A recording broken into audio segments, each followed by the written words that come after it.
Bonjour à vous, chers fidèles téléspectateurs de DBS TV et notamment de votre émission Culture Santé. Comme d'habitude, cette semaine, nous allons nous intéresser à une maladie, le chlamydia.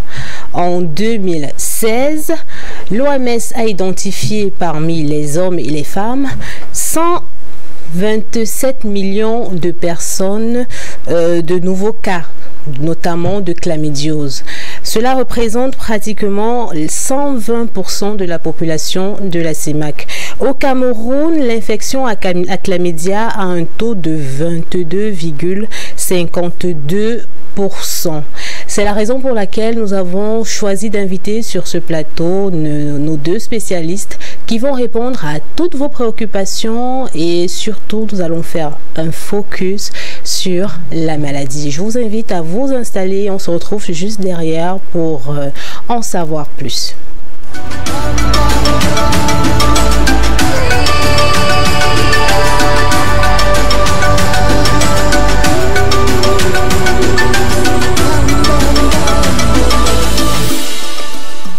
Culture Santé, cette semaine, s'intéresse au chlamydia. Je suis avec le docteur Malaké Moukete. Bonjour, docteur Malaké. Bonjour. Rappelons que vous êtes médecin gynécologue en service au cabinet médical de l'Or qui est situé à Bali, dans la ville de Douala. Merci d'avoir accepté notre invitation. Merci. Vous le connaissez déjà, c'est notre consultant permanent, le docteur Sakfan Eric Hervé, en service à la clinique Révi. Il est notre nutrithérapeute. Bonjour, docteur Sakfan. Bonjour, Claudia. Merci encore de répondre présent à notre invitation, à ce nouveau rendez-vous. C'est toujours un plaisir que de partager et surtout d'éduquer la population et nos téléspectateurs. Rappelons que nous avons le devoir de vous informer et bien sûr, quoi de mieux que de poser toutes les questions que vous souhaitez, auxquelles nous devons répondre sur ce plateau. Vous pouvez nous écrire sur nos différentes plateformes de communication, Espoir de Miss, la page, ou encore Claudia Nyama, la page Facebook. Nous allons répondre à toutes vos préoccupations. Déjà, à l'entame de l'émission, on a parlé de 127 millions d'infections de nouveaux cas à chlamydiose. C'est quand même grave. 120% de la population de la CEMAC. Déjà, le chlamydia, je suis sûre à la maison que nos téléspectateurs aimeraient déjà savoir ce que c'est. Docteur Moukete. Merci, chère Claudia. Merci nos téléspectateurs et téléspectatrices. Alors, le chlamydia, c'est l'infection à chlamydia, c'est un véritable problème de nos jours de santé publique. Oui. Parce que ce qu'on rencontre dans les cliniques, c'est beaucoup de femmes arrivent même déprimées. Docteur, je ne fais que faire les tests de chlamydia, c'est toujours positif. Oui. J'ai le verre de femme. Et très souvent, quand on va dans les investigations, ces patientes-là, très souvent, la préoccupation qui est derrière, c'est l'infertilité. D'accord. Parce que ça, c'est la conséquence de l'infection à chlamydia. Le chlamydia, c'est une infection causée par le chlamydia trachomatis, qui est une bactérie qui vit généralement dans la cellule.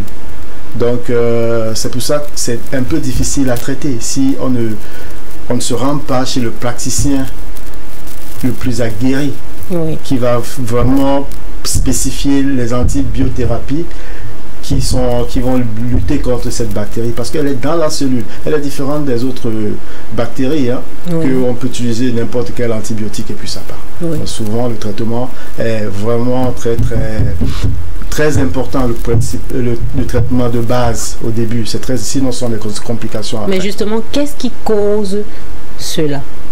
Alors, comme j'ai dit, c'est la bactérie, le chlamydia trachomatis. Oui. Oui. C'est une bactérie qui loge très souvent dans la muqueuse génitale, oui, que ce soit chez l'homme, muqueuse génitale de l'urètre, chez la femme, la muqueuse génitale de l'endocervix au niveau du col. Oui. Et c'est une bactérie qui est généralement sexuellement transmissible.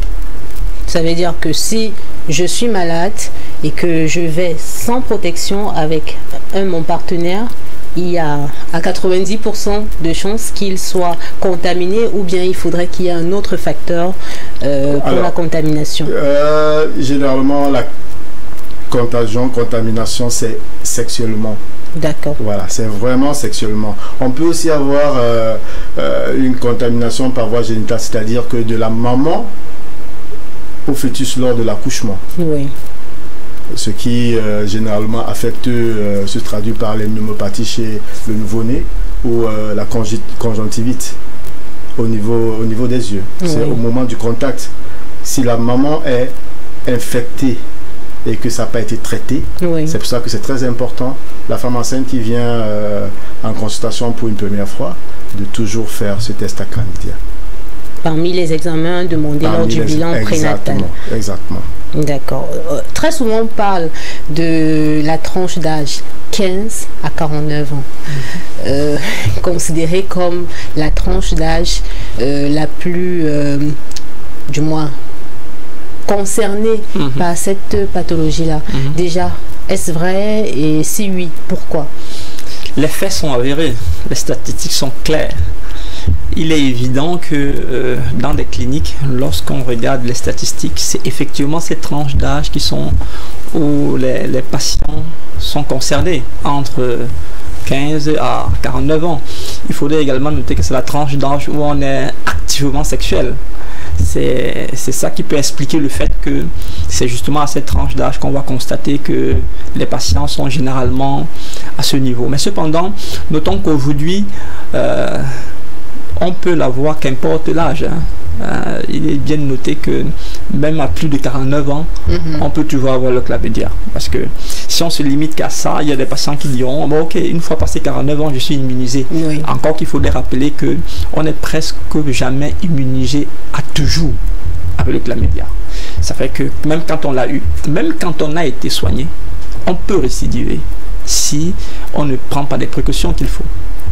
Donc, aujourd'hui, à cette tranche d'âge-là, effectivement, les hommes sont les plus actifs sexuellement.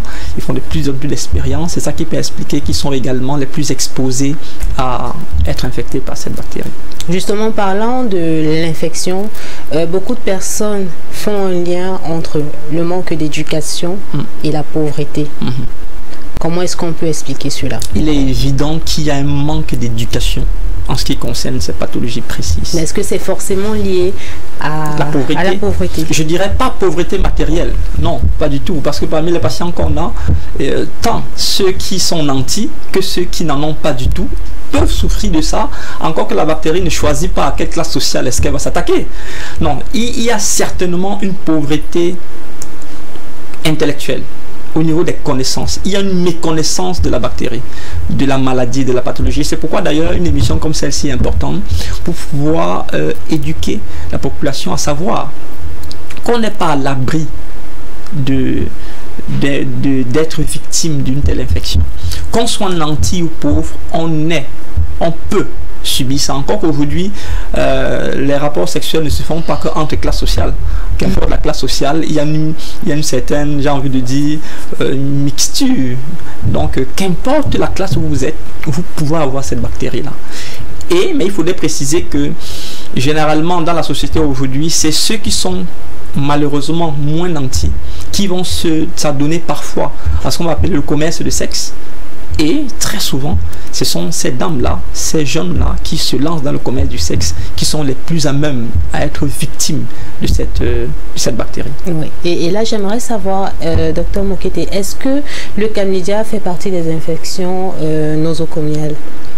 Alors, chlamydia, infection nosocomiale, c'est en fait, ce sont ce qu'on appelle généralement hospital-acquired infection. Oui. Voilà, c'est une infection que accidentellement on acquiert dans les centres hospitaliers. Le chlamydia, comme on l'a dit, c'est transmissible sexuellement, ça fait partie des IST. Oui, mais alors, on voit ici la manipulation de tous les instruments pour peut-être pour un PCV et autres. Est-ce qu'il n'y a pas des risques? Vraiment, même s'il y en a, je dirais que c'est de l'ordre de 0,01%. C'est vraiment lié à l'activité sexuelle, vraiment. C'est-à-dire que multiples sexual partners, vous avez plusieurs partenaires sexuels, vous ne vous protégez pas, et ainsi de suite. Mais vraiment, ça ne peut pas en fait considéré comme infection qui peut se transmettre par des objets non stérilisés, par exemple. Vraiment, il faut ce contact entre les muqueuses. C'est comme, contact entre les muqueuses, voie vaginale, urètre. C'est pas une abrasion au niveau de la peau comme ça là qui va vous donner le chlamydia. D'accord. Ouais. En tout cas, vous, chers téléspectateurs, nous allons marquer une courte pause et revenir derrière pour parler des symptômes et surtout des complications liées au chlamydia.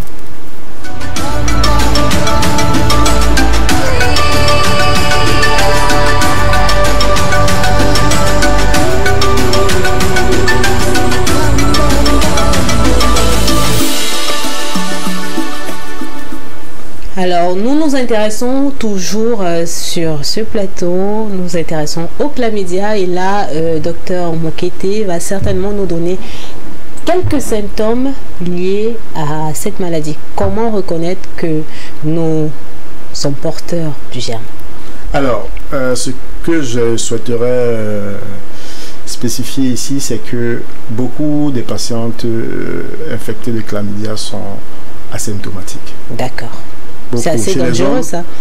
Ouais, c'est vrai. Chez les hommes, on a à peu près 50% des cas qui sont asymptomatiques. Chez la femme, l'ordre de 75%. Du coup, il y a des risques de multiplication d'infection. C'est ça. Donc, on va revenir là un peu plus tard quand on va parler de ce qu'on peut faire sur le plan santé publique. Oui. Ce qui fait que la femme qui se présente ou l'homme qui se présente parce qu'il a des douleurs, ça chauffe au niveau de l'urètre par exemple chez l'homme, ou des douleurs au niveau testiculaire, l'épididymite ou la prostatite. Alors ce sont ces petites douleurs, généralement chez l'homme c'est quand même ces petites douleurs là qui l'amènent à l'hôpital. À ce moment-là, il faut l'évaluer, il faut faire des examens. Chez la femme qui vient avec des symptômes, très souvent c'est la douleur. Alors, localisé à quel niveau? Au niveau sus-pubien. Okay. C'est-à-dire, douleur, elle va te dire j'ai des douleurs au bas-ventre. Ça part, ça vient. Ça part, ça vient. C'est comme si c'était le verre de la femme. On m'a dit que j'ai le verre de la femme. Déjà, existe-t-il vraiment un verre de la femme? C'est la question qu'il faudrait qu'on se pose aussi. C'est quand elle dit, souvent je me pose la question, madame, le verre de la femme, c'est quoi? Monsieur, mais docteur, vous ne savez pas, ça marche là, tout au bas-ventre là, ça va ici, ça va là-bas. Okay. Voilà comment elles décrivent cela. Et on considère ça comme étant des pelvialgies, c'est-à-dire des douleurs pelviennes qui peuvent être de forte intensité, d'intensité moyenne chez la femme qui présente une infection aiguë. Oui. Très souvent, il y a de la fièvre. Très souvent, elle a des leucorrhées, des pertes vaginales.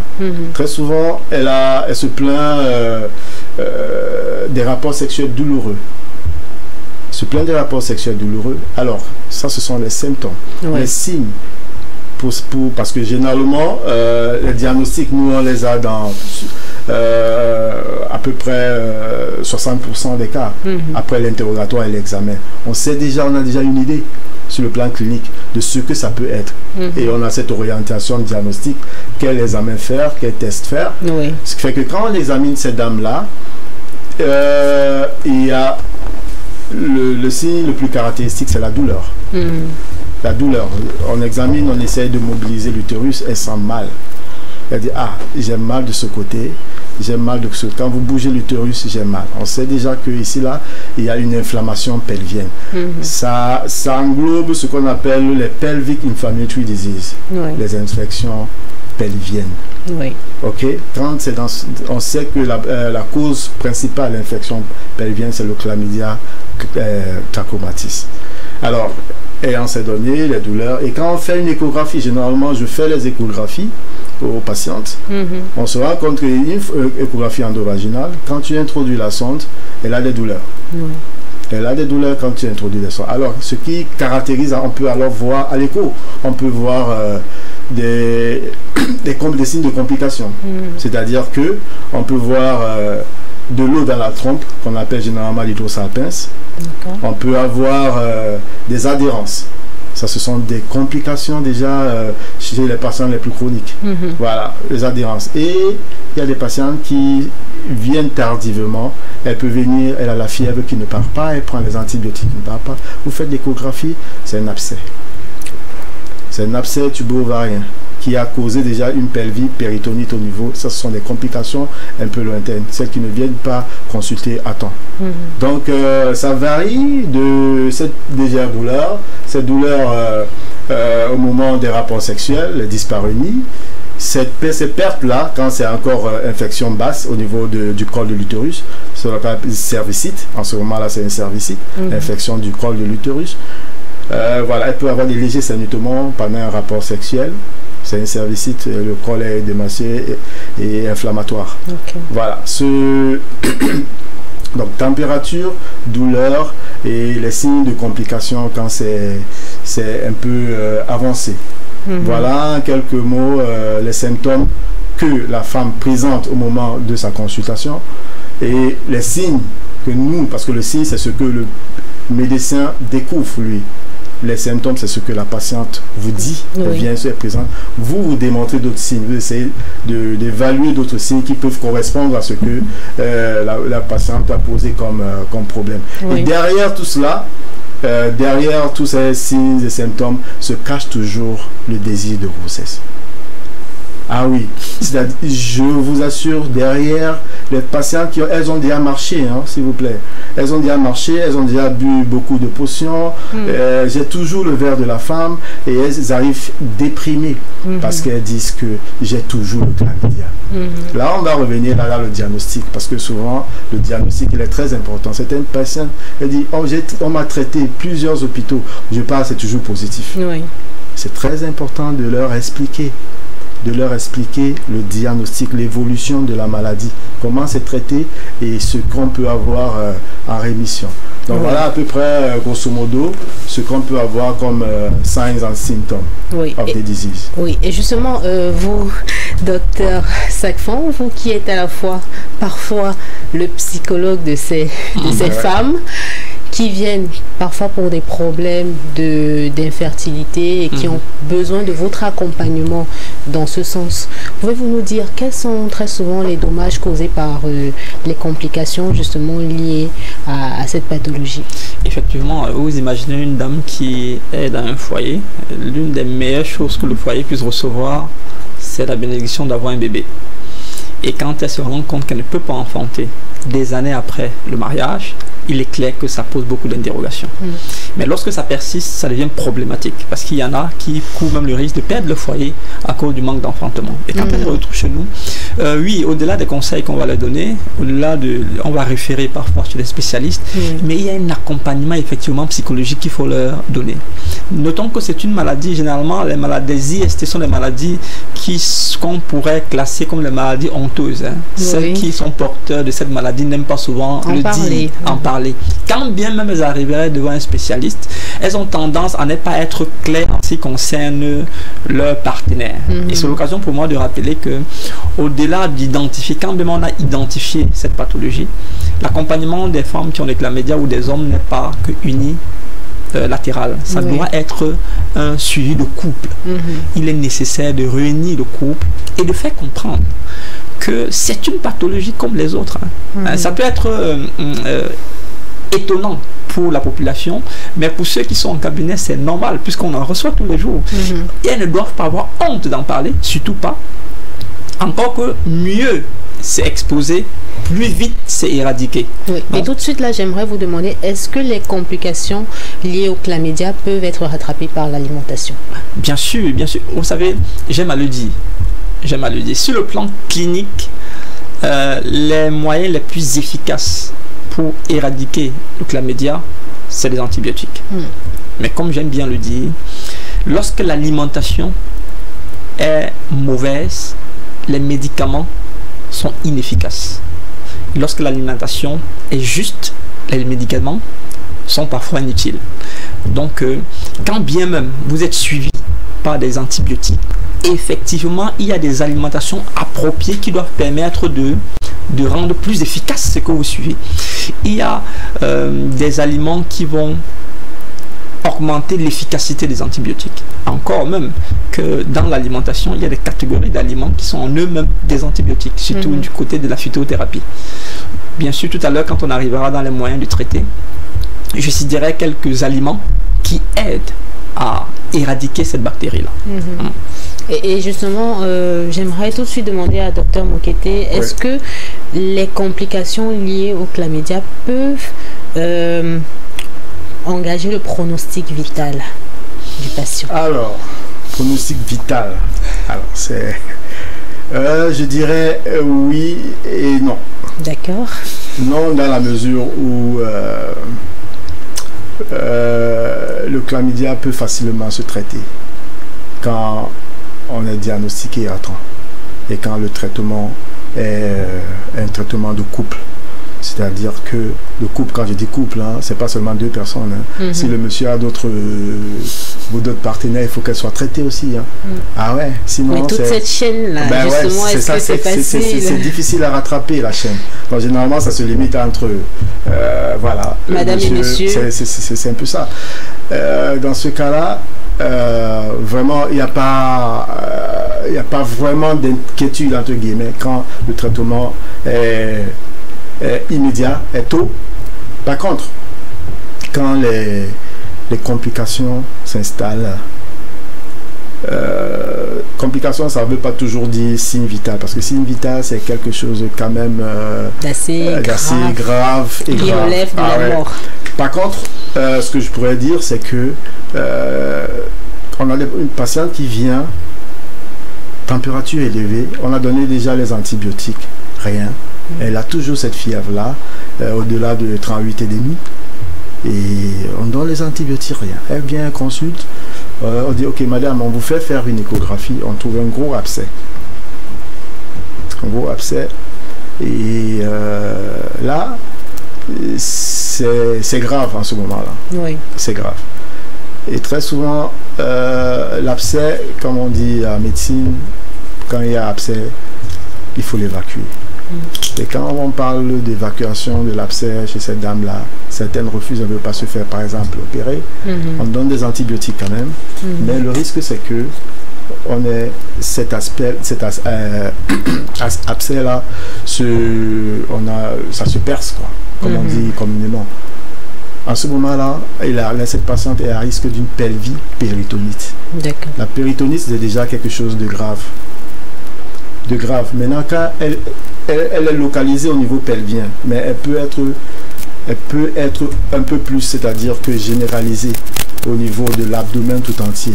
Alors là, c'est une péritonite généralisée. À ce moment-là, le risque vital peut être engagé, parce que si elle n'est pas prise en charge immédiatement, elle peut développer ce qu'on appelle une septicémie. Voilà, donc une infection généralisée des bactéries un peu partout. Et là, c'est très... alors, il faut réanimateur et tout ça. Chirurgie, voilà. Donc, pronostic vital engagé, comme j'ai dit, je dirais non, à règle générale. Mais quand on a cette aggravation des complications, là, oui, ça peut... Si on va déjà à la péritonite, proprement dit, oui. D'accord. Oui, donc dire quelque chose. Le docteur est modéré. Il est pédagogique. Il prend la peine d'éduquer. Mais je vais ajouter à sa suite quelque chose. Cette fois, je vais un peu faire peur à ceux qui m'écoutent. Sachons-le. Vous aimez bien faire ça. Non, il faut bien que les gens le sachent. Le sexe est quelque chose de sacré, surtout en Afrique. Il faudrait qu'on sache que qu'importe la pathologie, même si la science aujourd'hui a une maîtrise de cette pathologie, tant que vous ne prenez pas la chose au sérieux, votre vie peut être engagée. Il n'y a pas de pathologie simple. Si le paludisme tue, à plus forte raison le chlamydia. Je voulais mettre en garde, si on peut mettre en garde sur votre plateau, Madame Claudia, à tous ceux qui nous écoutent, ne négligez aucun symptôme et surtout pas aussi simple que soit ce symptôme. Lorsqu'il s'agit du chlamydia ou qu'importe une maladie que ce soit, oui, prenez à cœur le traitement immédiat de cette pathologie. Parce que si vous négligez, peut-être pas maintenant le pronostic vital, mais plus tard c'est possible que cela arrive. Mais justement, dans le cas du chlamydia, Dr Mokete l'a dit tout à l'heure, ça fait partie des maladies asymptomatiques. Ouais. Comment faire justement pour être diagnostiqué le plus tôt? Si on est là, on vit, on ne sait pas que nous sommes porteurs du germe. C'est une très bonne question. Et déjà, même comment s'effectue le diagnostic pour ceux qui sont déjà malades et qui ont des symptômes? Alors, le diagnostic peut se faire par des examens directs, ce qui est généralement difficile à interpréter. Aujourd'hui, ces examens, surtout pour le dépistage du chlamydia lui-même. Je vous ai dit que c'est une bactérie qui loge dans la cellule intracellulaire. C'est un diagnostic difficile. Il y a des tests un peu plus avancés, comme le PCR, qui permettent vraiment, et PCR c'est un prélèvement, on va prélever soit au niveau des urines chez l'homme, et on va prélever au niveau de l'endocolle chez la femme, pour identifier et dire que oui, il est positif. Si vous partez sur des tests de sérologie, tests sérologiques, vous allez doser les immunoglobulines dans le sang. Ce sont des tests indirects. Ce sont des tests indirects. Ça ne vous dira pas exactement, ok, oui, je suis en train de faire une infection à chlamydia. Oh oui, non. C'est le test par PCR qui permet d'identifier la bactérie elle-même, qui permettra de dire, oui, madame, vous avez une infection à chlamydia. Les tests sérologiques vont vous dire, par exemple, que, ok, vous avez déjà été exposé au chlamydia, d'où on aura les IgG, les immunoglobulines G qui seront positifs. Si c'est une infection qui est aiguë, active là, on aura les immunoglobulines M qu'on appelle généralement qui seront positifs et les immunoglobulines G qui seront positifs. Et quand on traite, généralement les immunoglobulines M seront négatifs après traitement, mais les G, eux, peuvent rester dans le sang pendant plusieurs mois, voire années, quand on n'arrive pas à donner la bonne interprétation. Et aussi difficile parce que pour les patientes, pour y arriver, parce que généralement le coût est quand même important. Ouais, c'est pas les tests, surtout le test PCR. Justement, là on parle de combien? Alors, test PCR, nous sommes à un peu plus de une quarantaine de mille, une trentaine, et très peu de personnes peuvent pour un seul test le faire. Même les tests sérologiques, nous sommes aussi d'à peu près une trentaine de mille pour les tests sérologiques. Donc, et comme je disais, le diagnostic, le gold standard, c'est le PCR. Voilà, les tests sérologiques peuvent amener à la confusion quand la bonne interprétation n'est pas donnée à la patiente. Ce qui peut entraîner comme j'expliquais tantôt, des surtraitements. Parce que elle va ici, on dit ok, IgG positif. Dès qu'on voit seulement les IgG là, sérologiques là, positifs, on donne un traitement.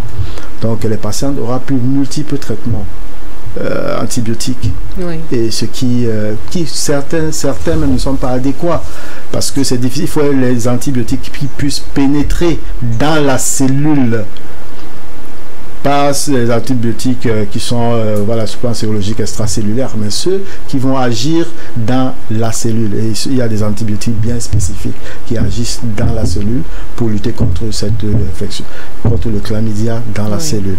Donc voilà, on a les tests PCR, on a les tests sérologiques indirects. Et justement, j'insiste encore sur cet aspect de maladie asymptomatique. Comment est-ce qu'on fait pour la diagnostiquer? Effectivement, comme je disais, normalement, c'est-à-dire que c'est pour cela qu'il faut éduquer.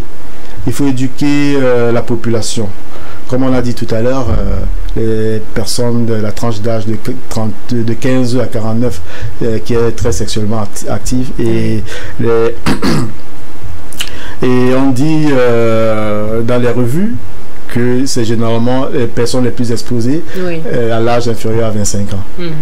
Ça, ce sont les personnes les plus exposées à ce moment où la vie sexuelle est très très active. Alors, pour cette tranche d'âge-là, moi, je proposerais que ces patientes-là viennent se faire dépister. C'est-à-dire que elles n'ont pas de signes, elles n'ont pas de symptômes. Ok, qu'elles viennent se faire dépister. On fait un PCR par chlamydia, voilà, un PCR de chlamydia, que ce soit sur l'urine chez l'homme ou prélèvement cervical chez la femme. Et en ce moment-là, on pourra leur dire, vous êtes ok madame, mais maintenant prenez vos précautions. Prenez vos précautions. Un seul partenaire sexuel, oui. Et si c'est douteux, toujours utilisez votre préservatif. Et évitez les partenaires sexuels multiples. Parce que non seulement il y a l'infection à chlamydia, il y a aussi d'autres infections que vous pouvez avoir. Tout ce qui est sexuellement transmissible, les SAVI, la syphilis, l'herpès. Vous pouvez être à risque de toutes ces infections-là. Donc, les personnes asymptomatiques, déjà, moi, personnellement, les patientes, les dames, je leur dis, mais madame, vous n'êtes pas venue en consultation, ça fait 1 an. Elle me dit, mais docteur, je n'ai rien. Voilà, là, c'est que je viens chez mon gynéco quand j'ai quelque chose. J'ai absolument rien. Et moi, je leur dis, il vous faut au moins une consultation par an. À défaut, je dis 2. Tous les 6 mois, revenez, vous êtes sexuellement actif, revenez. On fait juste un petit bilan infectieux, d'où le chlamydia PCE. Et on pourra voir. Là, c'est en ce moment qu'on peut l'attraper à ce stage early stage, comme on dit. Early stage.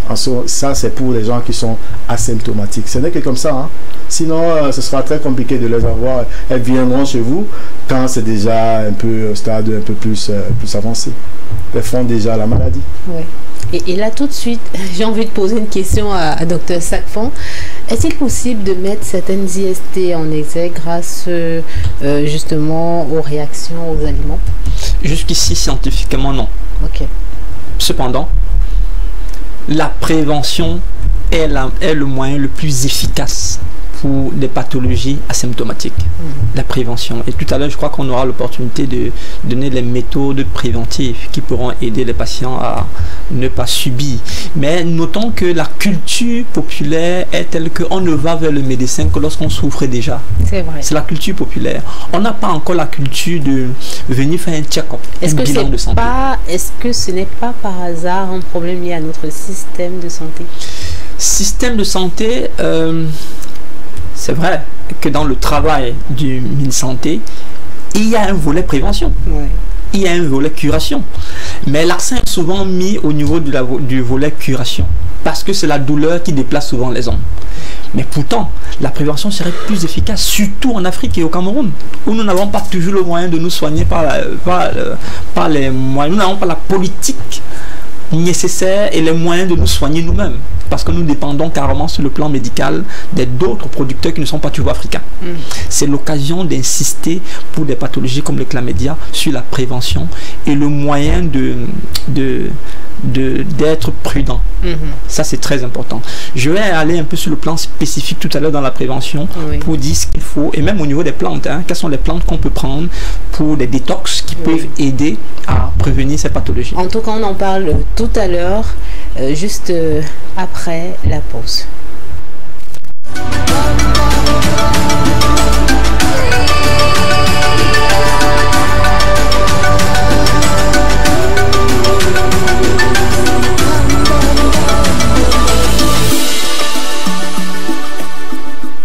Rejoignez à l'instant, vous regardez votre émission Culture Santé et aujourd'hui nous intéressons au chlamydia. Alors docteur Malaké, j'aimerais savoir, dans la prise en charge du chlamydia, déjà tout à l'heure vous avez eu l'occasion de nous expliquer un tout petit peu comment ça se fait, vous allez un tout petit peu nous rappeler cela, mais j'aimerais savoir pour des personnes qui viennent à peine de se soigner et qui tout de suite se réinfectent, est-ce que le temps du moins la prise en charge qui a été faite nous protège pendant un temps précis pour des potentielles réinfections? Alors, merci pour la question. Réinfection. Déjà, lorsque le diagnostic a été fait, oui, il s'est avéré que le chlamydia trachomatis est présent et on a l'infection à chlamydia. Il faut passer sur la base du traitement maintenant. Le traitement, il peut être un traitement court quand ça affecte les voies génitales basses. Il peut traitement de 7 jours, antibiothérapie. D'accord. C'est-à-dire que on a des macrolides, des cyclines, très souvent, et les fluoroquinolones. Ce sont les groupes d'antibiotiques qui agissent sur des cellules, des bactéries intracellulaires. Alors, 7 jours de traitement, ou alors 10 à 14 jours, 3 semaines, ça peut aller jusqu'à 3 semaines. Ouais, traitement long, quand c'est les voies hautes, c'est-à-dire l'utérus, on a une endométrite, ou bien sapingite, ça affecte les trompes. Oui. Voilà, on va jusqu'à 3 semaines de traitement. Alors après ce traitement-là, l'idéal, c'est pour ça qu'il faut faire le counseling toujours quand vous traitez des IST. Quand vous traitez les IST, le counseling, il ne faut pas, monsieur, madame, vous prenez ce traitement-ci là pendant 3 semaines, ok, vous évitez ceci, vous évitez l'alcool, vous évitez ceci, vous évitez les rapports sexuels. Si même rapport sexuel avec votre épouse, il doit avoir, ça doit être toujours protégé. Et vous faites ce counseling-là approfondi. Maintenant que vous l'avez, c'est sexuellement transmissible. Ça veut dire quoi? Ça veut dire que la réinfection va se faire si quelqu'un est allé... l'antibiotique, lui, va agir, là, sa demi-vie. Hein. Après, la demi-vie est expirée, ça ne peut plus agir. Donc, si, je dis n'importe quoi, au bout de 3 semaines de traitement, oui, vous avez une fenêtre où l'antibiotique peut encore être efficace pendant à peu près 1 semaine encore dans le sang. Mais après ça, vous pouvez vraiment vous réinfecter si les habitudes n'ont pas changé. Les habitudes d'avant, cette infection n'ont pas changé. Et très souvent, il faut les faire peur. Et non, c'est vrai, parce que... Ça revient à ce que je disais tout à l'heure. Très souvent, ça c'est le milieu, l'occasion de dire à l'homme, monsieur, vous continuez comme ça là, cette bactérie-là va détruire vos spermatozoïdes. Et ce qui est vrai. Tout à fait. Et ce qui est vrai, parce qu'aujourd'hui, quand on fait un spermogramme, les couples, comme je vous dis, il y a toujours cette partie infertilité qui amène les couples à venir. Toujours, hein, toujours. Ils viennent, tu leur dis que ici, là, votre spermogramme est en jeu. Et à l'homme, quand tu lui parles de spermogramme, il tique un peu. Voilà, peut-être que ça va l'amener à changer d'habitude, voilà, d'habitude sexuelle. Chez la partenaire, vous lui dites également, ou la dame qui est venue, vous lui dites que madame, ici là, ce sont vos trompes qui sont en jeu. Et c'est vrai, parce que là, nous on parle, il y a les complications. Oui. Ce sont vos trompes qui sont en jeu. Et la première cause d'infertilité féminine en Afrique subsaharienne, c'est les infections. Et ce sont les causes tubaires. Ça affecte généralement les tubes, les trompes. Parce que les trompes sont endommagées, la grossesse se passe chez la femme au niveau de la trompe.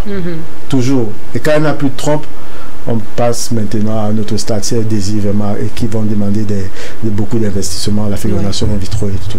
Oui. Donc, aucune femme ne souhaiterait passer par là. Aucune femme ne souhaiterait avoir des trompes bouchées, comme elles disent. Et c'est ça, cette infection-là, qui entraîne toutes ces complications-là. Voilà, des trompes qui sont figées, fixées, qui ne peuvent plus effectuer leur mobilité facilement pour attraper l'ovule quand la femme a ovulé. Et ça devient tout un problème.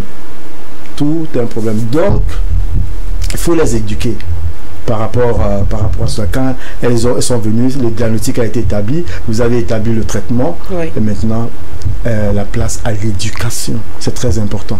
D'accord. Et justement, docteur Sacfan, comment est-ce que la nutrithérapie aide justement dans la prise en charge du chlamydia? Puisque nous parlons plus de prévention, on va vraiment se baser sur le counseling. C'est très important. Vraiment sur le counseling. Au niveau de l'alimentation, il y a des soupes, il y a également des plantes qui vont aider pour remédier à ça.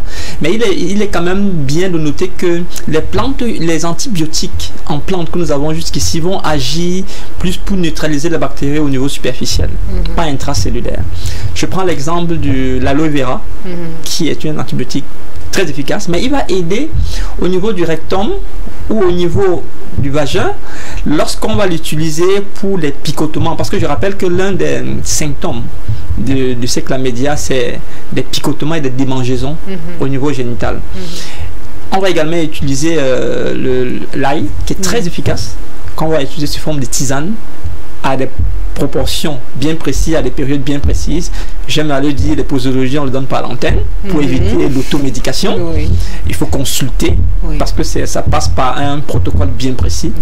Et pour l'alimentation, d'autres aliments qui vont aider également, c'est parce qu'il faudrait rappeler qu'à la phase 2, tout à l'heure on ne l'a pas dit, le chlamydia a 3 phases. La première phase qui est asymptomatique, généralement, c'est la première phase. À partir de la deuxième, la troisième phase, on va se retrouver avec des symptômes même au niveau de la bouche, des boutons qui poussent et des répercussions même au niveau des poumons. En ce moment-là, il y a des tisanes et des plantes, on va appeler ça des décoctions spécifiques qu'on va donner. Et parmi ces plantes-là, on va utiliser généralement le clou de girofle. Là, je cite une plante qui est connue de tous, mais les autres, là, je ne vais pas entrer dans les détails. Il y a des clous de girofle qu'on va souvent utiliser. Au niveau du bas-fond, l'huile essentielle du clou de girofle, mais aussi le clou de girofle se forme des tisanes qui se prend également sur une période bien précise. Voilà un peu ce que, par rapport à la phytothérapie, on peut prendre. Et par rapport aux aliments également, certains aliments qu'on peut prendre. Mais notons que la grande partie de l'efficacité de cette pathologie précise, il demeure la prévention et des attitudes que chacun doit avoir pour les éviter. Et justement, la question que j'aimerais poser à Dr Malaké, très souvent, vous qui recevez régulièrement les femmes, très souvent, elles ont tendance à, dès qu'elles ont soit des pertes, soit des picotements, soit des démangeaisons, à être leur propre médecin, aller en pharmacie, acheter tel ovule qu'on vend, à l'utiliser. Est-ce que ce n'est pas par hasard parfois responsable justement des cas vraiment compliqués liés au chlamydia? Alors, comme je disais tantôt, il y a beaucoup d'automédication parce que par manque d'éducation, vous allez voir que la population, la majorité est appauvrie et beaucoup vont à gauche et à droite pour traitement de moindre coût. Traitement de moindre coût. Automédie dit que j'ai pas l'argent pour aller me faire consulter à l'hôpital, donc d'où elles vont à côté le pharmaciste d'à côté chercher les antibiotiques, ou alors elle-même elle sait déjà quoi prendre. Elle dit bon, j'ai une amie qui a pris ceci, j'ai pris tel ovule. Tout ça, ça retarde, c'est-à-dire que la prise en charge est retardée en ce moment-là. La prise en charge est retardée parce que vous allez prendre des ovules qui ne sont même pas indiqués pour ça. Beaucoup, j'en vois beaucoup. Oh, je leur demande, vous avez des pertes comme ça, quelle couleur comme ça? J'ai pris quoi? J'ai pris tel ovule. J'ai dit, ok, vous avez pris pendant combien de jours? J'ai pris pendant 3 jours. Comme j'ai vu que ça s'est quand même calmé, bon, j'ai arrêté. Autant de choses. Ce qui n'est pas bon. Si vous commencez un traitement, allez jusqu'au bout de ce traitement-là. Sinon, vous créez des résistances et autres. Et après, quand vous allez recevoir le bon traitement maintenant, le résultat, la réponse est mitigée. Parce que déjà, vous avez embrouillé le système. Donc, si je peux utiliser ce terme-là, embrouiller le système. Donc, il est toujours recommandé quel que soit ce que vous avez comme...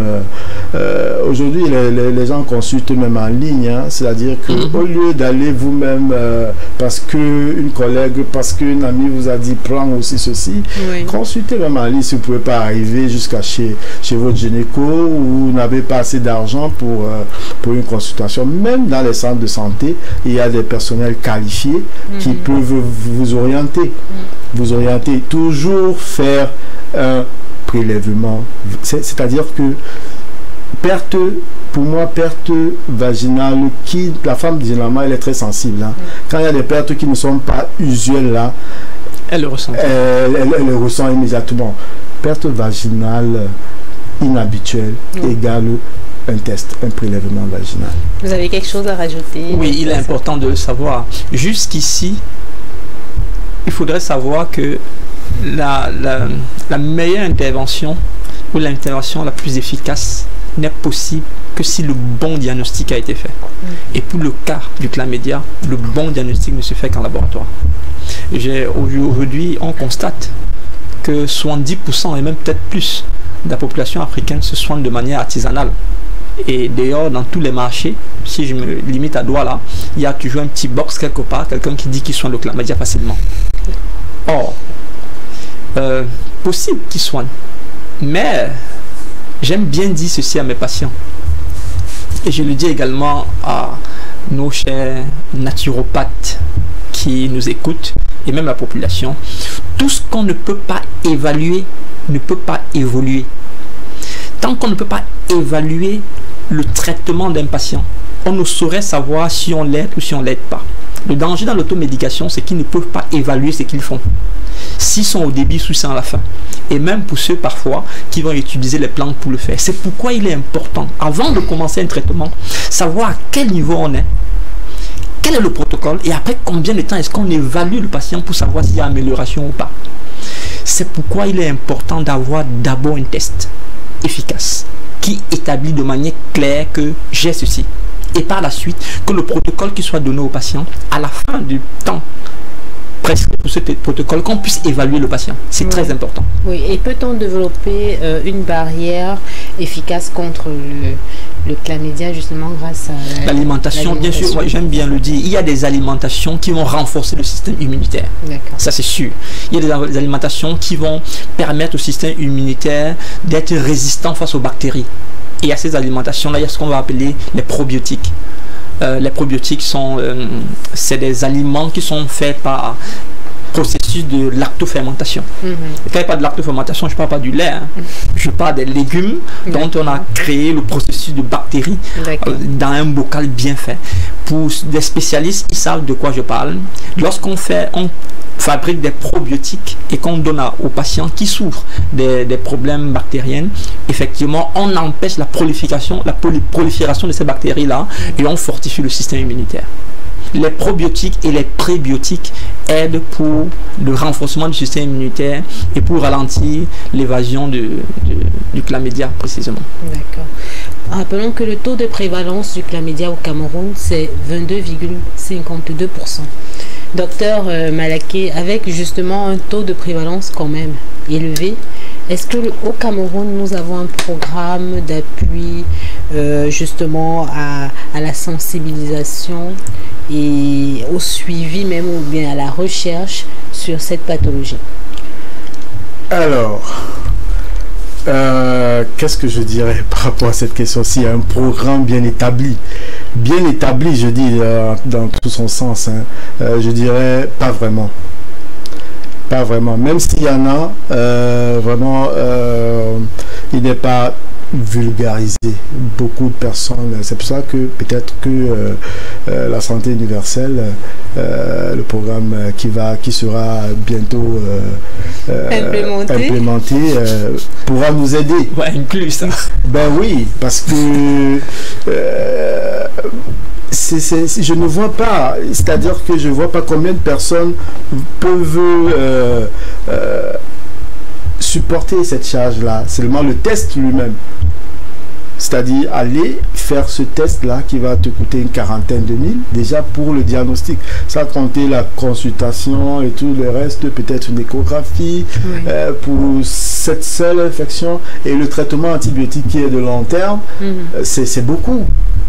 C'est beaucoup, c'est une population majoritairement vraiment démunie. Combien de personnes peuvent... Ce qui fait que ces personnes-là, dès qu'elles ont quelques symptômes, elles sont obligées d'aller chez le voisin d'à côté, le pharmaciste d'à côté, celui qui a sa caisse à côté, donne-moi ceci-là, ou bien chez, je sais pas moi, naturopathe ou quoi, sans base réelle de traitement. Donc, moi, je dirais... pour vraiment vulgariser l'éducation, il faut vraiment qu'on mette l'accent sur la médiatisation. Vraiment, l'éducation par les voies des médias, l'éducation sexuelle de nos jeunes frères, nos jeunes sœurs, c'est très très important. Déjà, ça commence par là. Une fois qu'ils sont bien éduqués, ils savent que si j'ai ceci, il faut que j'aille. Et maintenant, simplifier les choses. Peut-être, je ne sais pas, rendre ces tests-là complètement accessible à tout le monde. Que quand je vais à un hôpital public, même privé, ou un laboratoire public ou privé, que ce soit subventionné. Que si c'est 30 000 que je paye par exemple 2 000 ou quelque chose comme ça là, le symbolique, parce que l'État va prendre en charge le reste.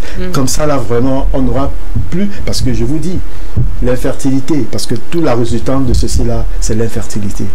Et aujourd'hui, la prévalence devient de plus en plus croissante. Et c'est un cas... c'est maintenant un souci de santé publique. Parce que non seulement les femmes infertiles, elles vont marcher partout, aller au village, aller par-ci pour rechercher comment avoir un bébé. Et maintenant, arriver maintenant chez le médecin où toutes les complications sont établies, elle ne peut plus concevoir par voie naturelle et tout, il faut maintenant passer par une assistance médicale à la procréation, alors qui devient très très coûteux. Or, si à la base, cette population-là est bien éduquée, et la santé est accessible pour tous, vraiment, ce genre de complications, pour réduire les complications, c'est-à-dire que quand c'est pris en charge tôt, la prise en charge tôt, que ce soit dans les cancers, que ce soit partout, il faut toujours un dépistage et une prise en charge tôt. Vraiment, j'insiste sur ce point-là, de vulgariser, de médiatiser, d'éduquer sexuellement nos populations et maintenant de rendre accessible aux soins de prise en charge chlamydiose. En tout cas, peut-être un mot de fin. Oui, un mot de fin. Docteur Sacfon. Oui, mais merci de me donner la possibilité de parler à nos frères qui nous écoutent aujourd'hui que la prévention est le moyen le plus efficace. Vraiment, le sexe n'est pas un plaisir seulement, c'est une responsabilité aussi. Et lorsqu'on ne prend pas la mesure de la responsabilité de l'acte sexuel, on court le risque d'hypothéquer son avenir. Il faudrait le savoir. Si la possibilité de procréer vous est enlevée, alors c'est très dangereux pour vous. Et sachant que le jeune qui parfois découvre le sexe et qui croit s'amuser en le faisant, dans cet amusement qui va durer quelques minutes, il peut hypothéquer tout son avenir.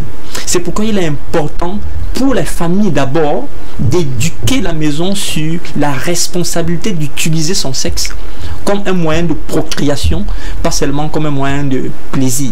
Et au niveau des centres médicaux, le plus grand sérieux, je sais combien on est très sérieux sur le plan médical avec la pathologie, mais il faudrait également faire savoir à ces patients qui arrivent, de même pour ce que le prix ne soit pas très accessible. Parce que si c'est très accessible, les gens s'amuseront aussi beaucoup. Il faudrait qu'ils sachent qu'il y a un danger à s'amuser avec ça. Ne devrait jouir en principe de l'acte sexuel que celui qui a fait tout le parcours qu'il faut. Et quand vous savez qu'il faut doter une femme, il faut l'épouser, la responsabilité que vous avez derrière le mariage vous oblige à être responsable sur le plan sexuel. Mais pourtant, si on vulgarise la possibilité de soigner ça, ça peut amener les jeunes à croire que c'est accessible à tout le monde. En tout cas, la responsabilité individuelle de chacun est interpellée. D'où certainement le slogan nom de Espoir de Miss, la santé publique, la santé de tous nous concerne et passe par toi.